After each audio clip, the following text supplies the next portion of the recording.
இப்ப பையன் இறந்து போன சோகத்துல அந்த பொண்ணுமே பயங்கரமா அழுதுகிட்டு இருக்கா. இப்ப அவங்க ஹஸ்பண்டுமே வந்துட்டு நீதான் அந்த பையன் இறந்து போனதுக்கு காரணமே அப்படின்ற மாதிரி சொல்லி அந்த பொண்ணை பயங்கரமா சித்திரவதை பண்றான். இவளுமே ஒரு கட்டத்துக்கு மேல தாங்க முடியாம வீட்டுக்காச்சும் நான் போன் பண்ணலான்னு சொல்லிட்டு பக்கத்து வீட்டு பொண்ணோட போனை வாங்கி போன் பண்ணிக்கிட்டு இருக்க. அந்த நேரம் அந்த பையனுமே அவளை பாத்துறான். இப்ப இவளுமே அவங்க ஹஸ்பண்ட பார்த்ததுமே பயந்துட்டு அவன் பின்னாடியே போக எப்படி பண்ணலாம், நீ எப்படி அவங்க வீட்டுக்கு போகலாம், உன்னை வீட்டை விட வெளியில போக கூடாதுன்னு தானே சொல்லிருக்கேன்னு சொல்லும்போது இதுக்கப்புறம் நான் அவங்க பேச்சை கேட்கறதா இல்ல, என்னோட பையனே உங்களால தான் இறந்து போயிட்டான், அது மட்டும் இல்லாம இதுக்கப்புறம் உங்களோட சித்திரவதையை நான் அனுபவிச்சுக்கிட்டு இருக்க முடியாது, இதுக்கு மேல நான் நானா தான் இருப்பேன், நான் என்னோட வீட்டுக்கே போறேன் அப்படின்ற மாதிரி சொல்லிட்டு போக இப்ப இவளுமே இவ்வளவு நாள் அமைதியா இருந்தவ இப்ப என்னை எதிர்த்தே பேச ஆரம்பிச்சிட்டாளான்ற கோவத்துல அவனுமே ஒரு மாதிரியா இருக்கு. இப்ப 2 நாளா பால் பாக்கெட் போட்டோன்னு என்ன சார் 2 நாளாவே அம்மா ஆள காணோம் அப்படின்னு சொல்லி கேட்டா அவங்க வீட்டுக்கு போயிருக்காங்க அப்படின்ற மாதிரி சொல்லிடுறா.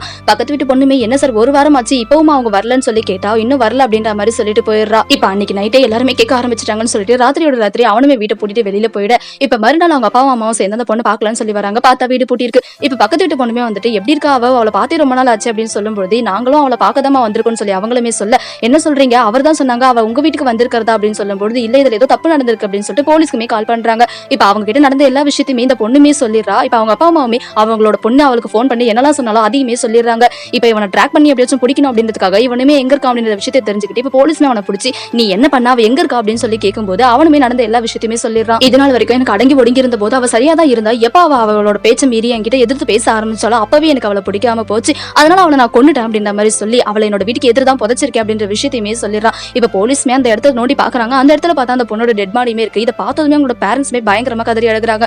என்னோட பொண்ணோட பேச்சு அன்னைக்கு நான் ஒரு நாள் கேட்டிருந்தேன் அப்படின்னா இன்னைக்கு அவ உயிரோடு இருந்திருப்பாள், அவ அன்னைக்கு அவ்வளவு கதறி அழுதுருக்கா, ஆனா ஒரு நாள் கூட கேட்காம போயிட்டேன்னு சொல்லி அவங்களுமே ஃபீல் பண்ணி பயங்கரமா அழுதுகிட்டு இருக்காங்க. கல்யாணம் ஒண்ணு முடிஞ்சதுக்கு அப்புறமா தங்களோட கடமையை முடிஞ்சிச்சுன்னு சொல்லி இங்க நிறைய பேரண்ட்ஸ் தன்னோட பொண்ணுங்களை அப்படியே கைவிட்டுறாங்க. அந்த மாதிரி இல்லாம இருந்தா நல்லா இருக்கும் அப்படின்றது என்னோட கருத்து. உங்களோட கருத்து என்ன அப்படின்றத கமெண்ட் பண்ணுங்க.